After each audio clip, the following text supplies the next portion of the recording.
Energia. O que é energia? Se formos observar o que diziam os autores de livros do ensino médio, vamos encontrar que energia é a capacidade de um corpo de realizar trabalho. Essa definição está incorreta. Devido a isso, alguns autores preferem dizer que não há uma definição para energia. É certo que não existe uma definição simples. O conceito de energia precisa ser construído a partir de um conjunto de definições particulares.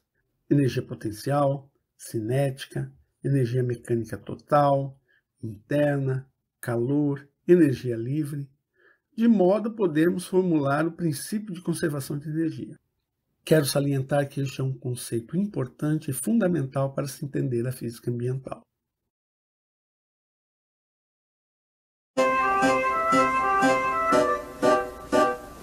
Muito antes da Revolução Francesa, os cientistas não tinham certeza de como quantificar o movimento.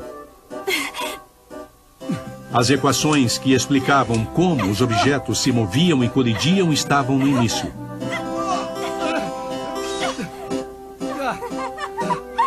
Uma contribuição crucial para esse assunto viria de uma fonte inusitada.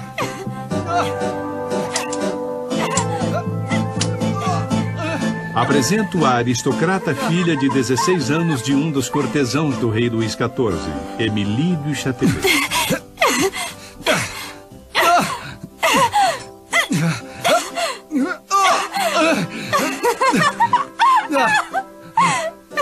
Depressa! O papai está vindo! Émilie du Châtelet viria a ter um enorme efeito na física no seu período de vida tragicamente curto. Incomum para uma mulher de sua época, ela publicou muitos trabalhos científicos, inclusive a tradução do Principia de Sir Isaac Newton, o maior tratado sobre movimento já escrito. A tradução de Du Châtelet ainda é o texto padrão na França hoje. Musa mihi causas memora. Musa, minha memória causa? Oh, Musa, as causas e crimes se relacionam. Que deusa foi provocada e daí seu ódio? Por que ofensa a rainha dos céus começou a perseguir tão corajoso, bravo e justo homem? Não se irrite com sua irmã, porque ela persegue muitos homens justos. Ainda outra noite, Émilie silenciou o Duque de Luynes ao dividir um número ridiculamente longo de cabeça em questão de segundos. Devia ter visto a incredulidade nos rostos deles quando perceberam que Émilie estava certa. Foi a inteligência surpreendente da minha irmã ou sua beleza extasiante que os deixou boquiabertos? Bem, sim. Boa pergunta, Monsieur. Senhores, agradeço sua gentileza. Temo, contudo, que minha inteligência seja apenas curiosidade para os outros. Se ao menos fosse dada uma oportunidade para minha mente. Minha querida Émilie, você é abençoada com intelecto e coragem. Use os dois e terá o mundo a seus pés.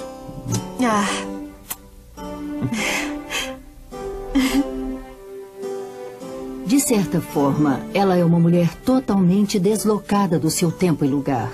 Ela é uma filósofa, cientista, matemática, linguista. Ela requer uma liberdade que as mulheres só começariam a desfrutar mais de 150 anos depois. Liberdade para estudar ciência, para escrever sobre ela e ser publicada. Du Châtelet se casou com um general do exército francês aos 19 anos e teve 3 filhos. Ela dirigia um lar movimentado e o tempo todo perseguia sua paixão pela ciência. Ela tinha 23 anos quando descobriu a matemática avançada. Com entusiasmo, ela teve aulas com um dos maiores matemáticos da época, Pierre de Maupertuis. Ela era especialista em Newton e foi sua estudante mais aplicada. Parece que tiveram um breve caso, mas ele partiu para uma expedição polar. Depois, Du Châtelet se apaixonou perdidamente por Voltaire, o maior poeta da França. Crítico voraz do rei e da Igreja Católica, Voltaire tinha sido preso 2 vezes e exilado na Inglaterra, onde ficou fascinado pelas ideias de Newton. De volta à França, não demorou muito até que insultasse o rei novamente. Du Châtelet o escondeu em sua casa de campo. A pobre criatura é dedicada a ele. Isolados, longe de Paris, Du Châtelet e Voltaire transformaram sua casa em um palácio de aprendizado e cultura, completado com seu pequeno teatro e com a aparente bênção de seu marido. A pobre criatura... Há um grande mito envolvendo de Châtelet e sua vida amorosa, e em grande parte é exagero. Mas o marido dela aceitava Voltaire em sua casa e com frequência ia a Paris para benefício de Voltaire. Ele ia ao seu editor pleitear no caso de Voltaire para mantê-lo fora da prisão. E também é verdade que Émilie de Châtelet teve diversos casos de natureza transitória.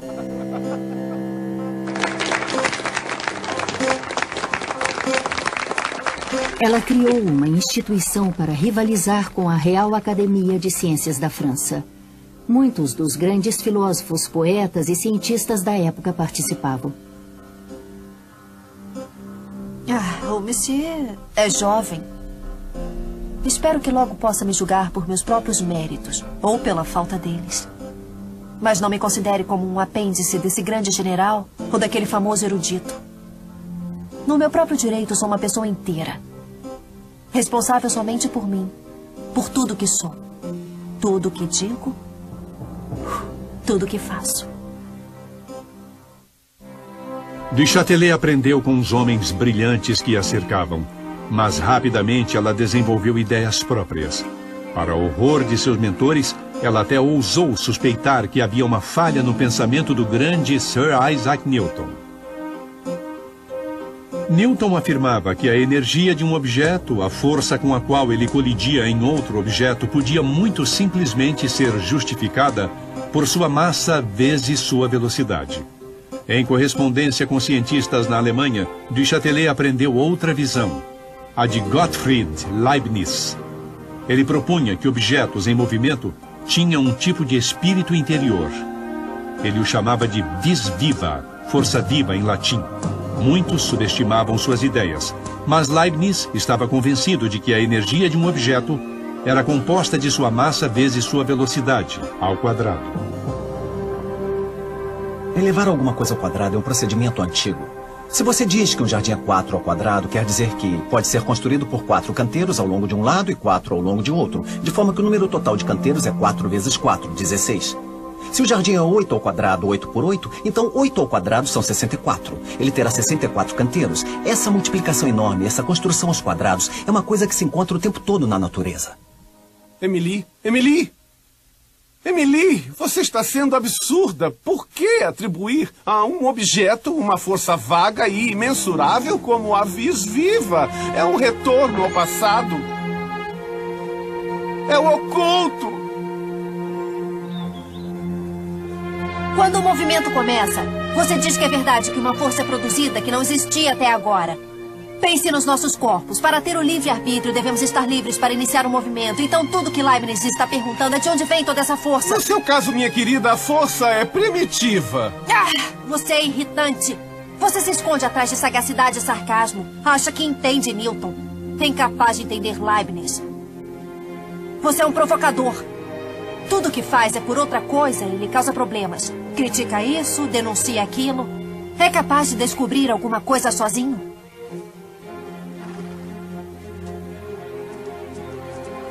Eu descobri você!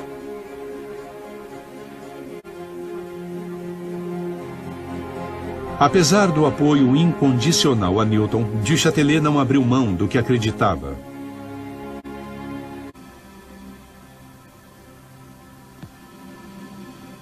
No fim, ela se deparou com uma experiência feita por um cientista holandês, Willens Gravesand, que provaria que tinha razão. Gravesand em Leiden está deixando cair bolas de chumbo em um pote de argila. Deixar cair bolas de chumbo em argila? Mas que imaginativo! Usando as fórmulas de Newton, Monsieur Voltaire. Então ele deixa cair uma segunda bola de uma altura maior, calculada exatamente para dobrar a velocidade da primeira bola com o impacto. Então, senhores, querem arriscar? Newton nos diz que ao dobrar a velocidade da bola, dobramos a distância que ela percorre na argila. Leibniz nos pede para elevar essa velocidade ao quadrado. Se ele está correto, a bola vai percorrer não 2, mas 4 vezes a distância.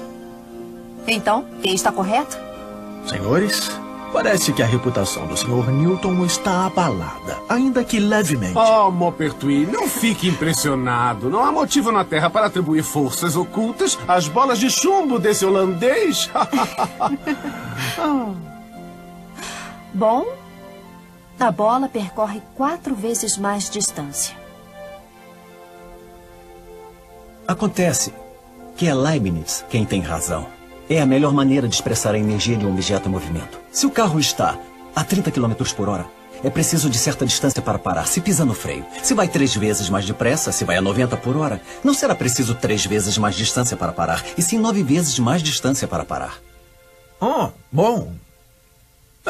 Isso merece consideração. Talvez possamos examinar seus cálculos. Eu já chequei os cálculos. Tenho certeza de que Leibniz está correto nisso. Pretendo incluir um capítulo sobre essa questão no meu livro. Realmente. Mas tenha cuidado, madame. Acha que a academia está preparada para essa opinião? É verdade, nós devemos ter muito cuidado. Nós? Eu não vejo motivo para retardar mais. Não existe tempo certo para a verdade. Émile de Châtelet publicou seu livro Institutions de Psyché em 1740, o que provocou grande controvérsia. Voltaire escreveu que ela foi um grande homem cujo único defeito era ser mulher. Em sua época, isso era um grande elogio.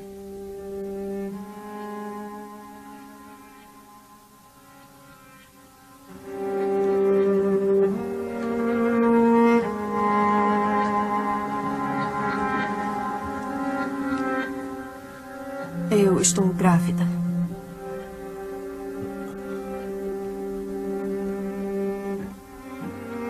Tem certeza? Absoluta. 2 a 3 meses. Eu estou com medo. Está com medo, é? Deve ter mesmo.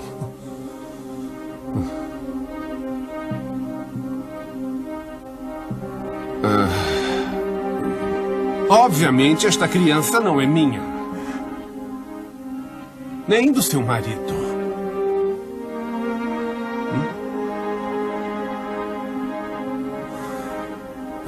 Emily. Émile de Châtelet sabia que uma mulher engravidar no século XVIII aos 43 anos era uma coisa muito perigosa. E em todo o tempo da gravidez ela teve premonições horríveis sobre o que ia acontecer. Toda a sua vida, Du Châtelet tinha tentado superar as limitações impostas ao seu sexo. No fim, foi um caso com um jovem soldado que a levou à morte. 6 dias depois de dar à luz seu 4º filho, ela sofreu uma embolia e morreu.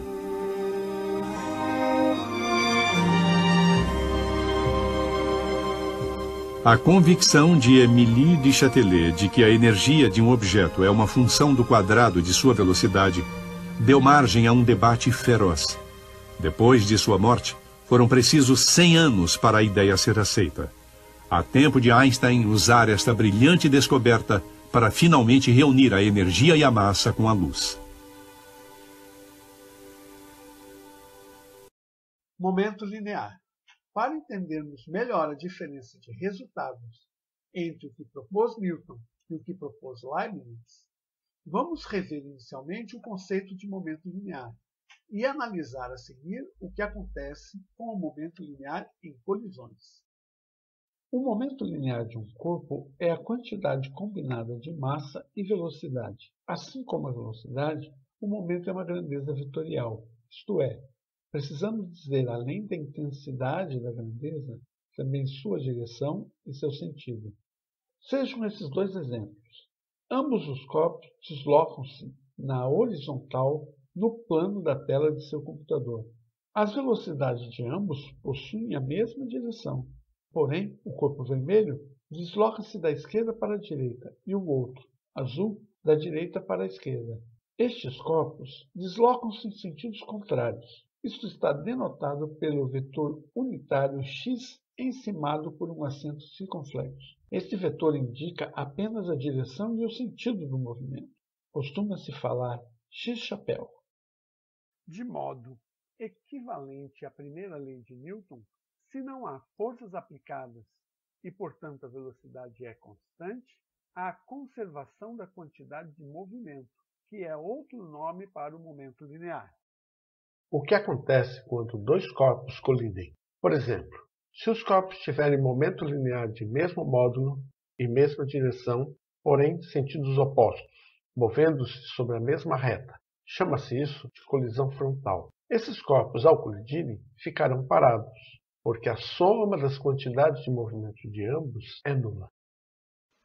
Se uma partícula em movimento colide com outra que está em repouso, uma possibilidade é a transferência total de momento linear, de tal modo que a que está em movimento para e a que estava parada começa agora a se movimentar. Tem-se que o produto da massa do primeiro corpo vezes sua velocidade deve ser igual ao produto da massa do segundo corpo vezes agora a velocidade V2. Se observarmos que há uma diferença entre as velocidades, conclui-se que há também uma diferença entre as massas, dado que o momento total deve ser o mesmo antes e depois da colisão. Uma outra possibilidade de colisão é termos os dois corpos, após a colisão, movendo-se com a mesma velocidade, em módulo, direção e sentido. Costuma-se dizer movendo-se colados. Nesse experimento, colocamos uma bolinha de ping-pong quicando no chão. Isto é, a bolinha bate no chão e sobe novamente. Porém, não ao ponto de onde partiu, mas de um ponto abaixo de onde a bolinha foi solta. Será que podemos dizer que há conservação de um momento linear a cada colisão? Como explicar o quanto a bolinha sobe após cada colisão com o solo com as leis de Newton?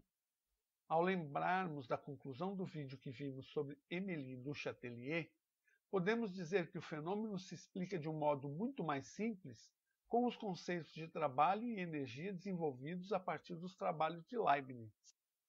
Atualmente, inclusive, é possível dizer que é de domínio científico comum que a bolinha dissipa, a cada colisão com o chão, parte de sua energia, convertendo energia mecânica em som e calor.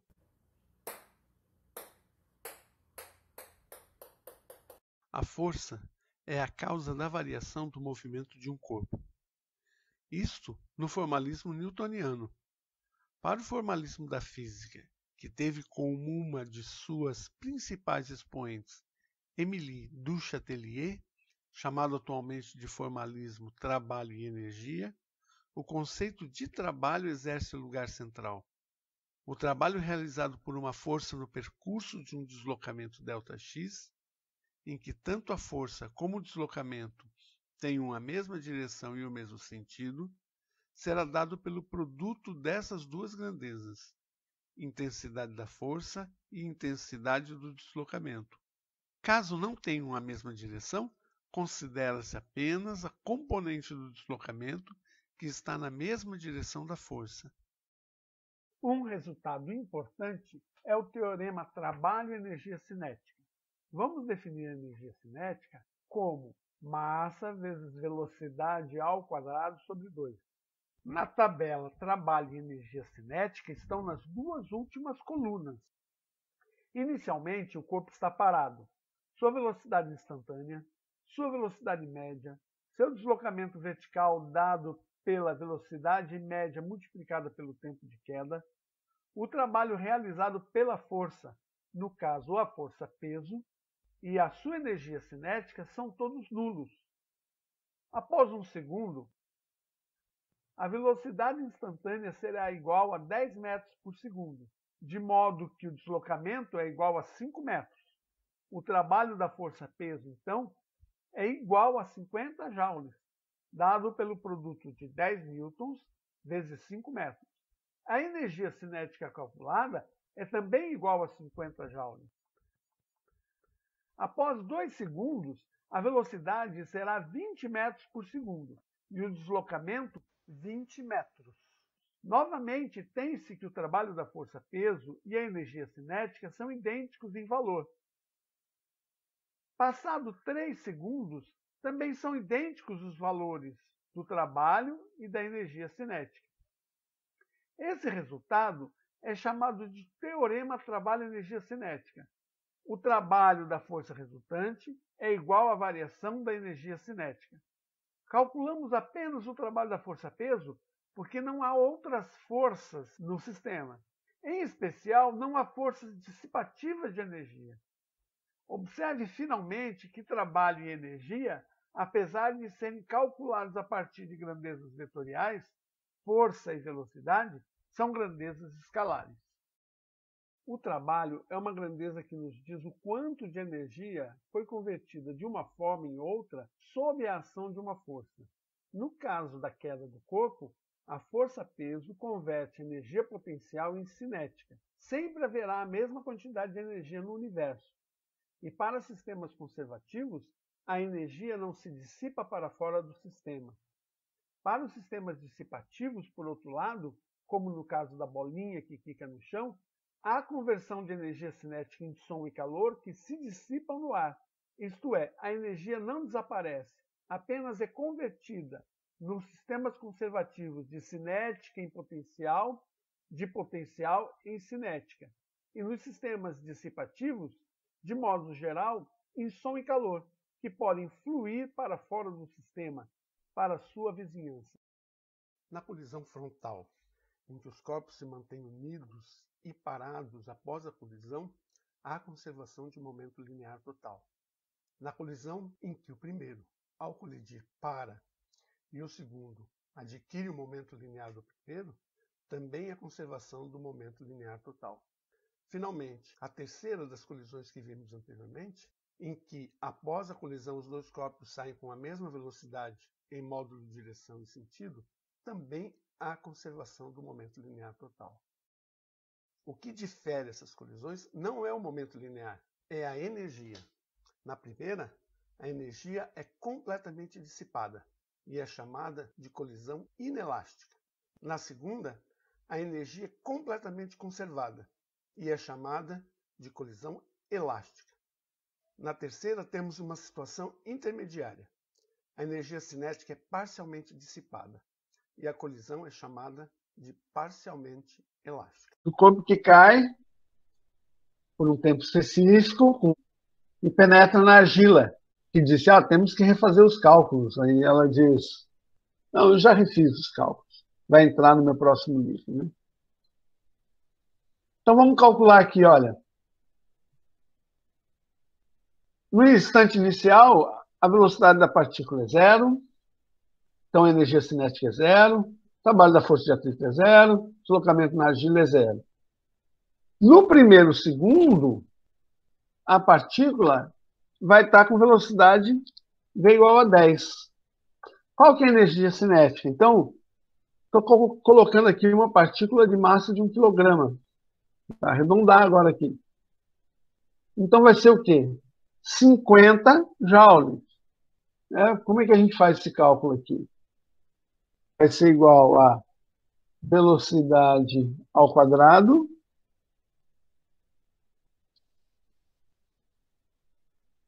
sobre 2, já que a massa é 1, dentro da velocidade, é 50, né? Então, qual que é a força de atrito? O trabalho dissipado pela força de atrito na argila. É toda a energia, porque ao final vai dissipar toda a energia. Então, 50 joules. Então, se é 50 joules, quanto que vai percorrer com uma força de atrito de 500 newtons? Quanto que vai percorrer? Vai percorrer 0,1 metro. Vamos fazer a segunda. Então, essa daqui era, né, no vídeo, o quanto tinha penetrado um pouquinho do lado esquerdo lá que mostrou. Então, vamos soltar a partícula de uma posição um pouco mais alta, mas inicialmente tudo é zero. Depois de um segundo é 10, a velocidade. A energia cinética é 50, mas ainda não atingiu, não tem força de atrito ainda, porque não atingiu a argila. Aí, depois de 2 segundos, é 20. Então, vamos fazer igual. Vou copiar aqui, né? A velocidade dobrou, a energia cinética quadruplicou. Para Newton, a velocidade iria dobrar, então, como o momento ia dobrar o caminho só, né?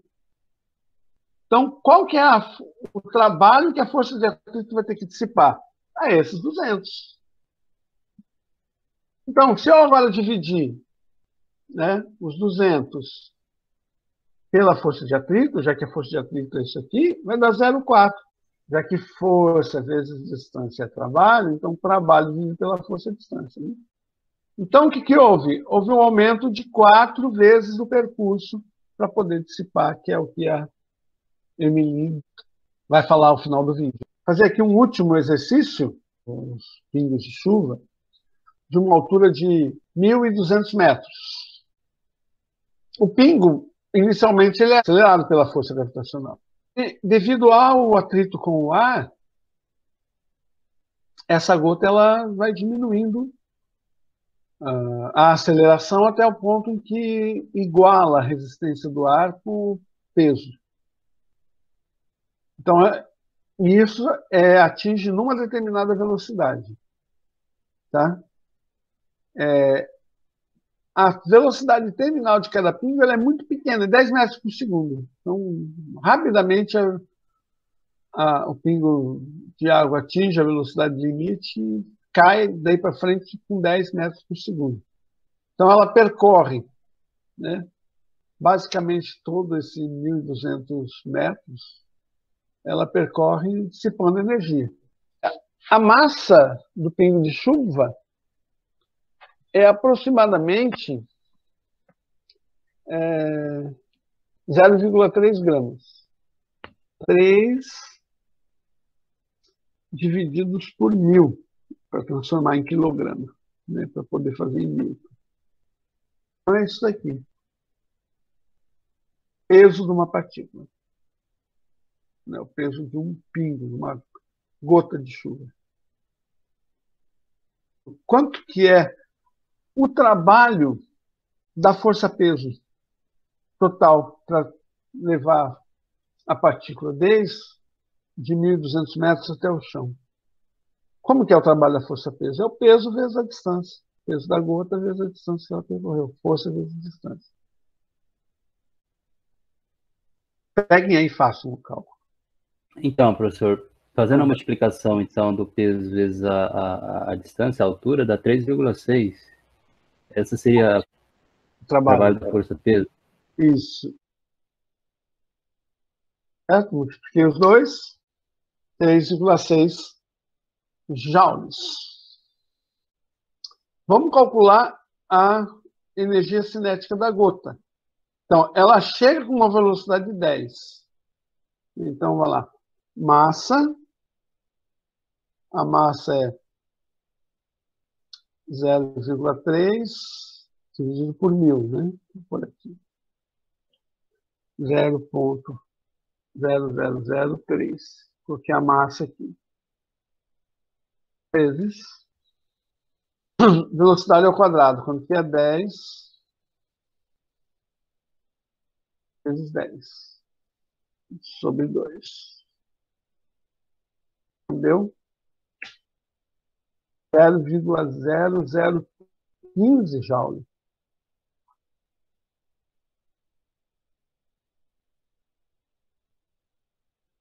Então, a dissipação foi quanto? 3,6 vezes menos 0,05. 3,585. Se a partícula, a gota, chega com uma fração muito pequena da energia potencial que ela tinha na base da nuvem. Se a gota chegasse com toda essa energia, não existia nada sobre a Terra. Se não existisse a atmosfera, não ia poder ter nuvem também, mas, assim, hipoteticamente, pensando de não ter essa resistência, essa dissipação. A velocidade com que a gota de chuva chegaria, perfuraria tudo, destruiria tudo. Seria impossível ter vida, ter qualquer coisa. Essa é a forma que a gente calcula a dissipação. Você calcula o trabalho da força sem considerar a dissipação, daí calcula a energia que você tem a partir da velocidade e a diferença vai ser a dissipação.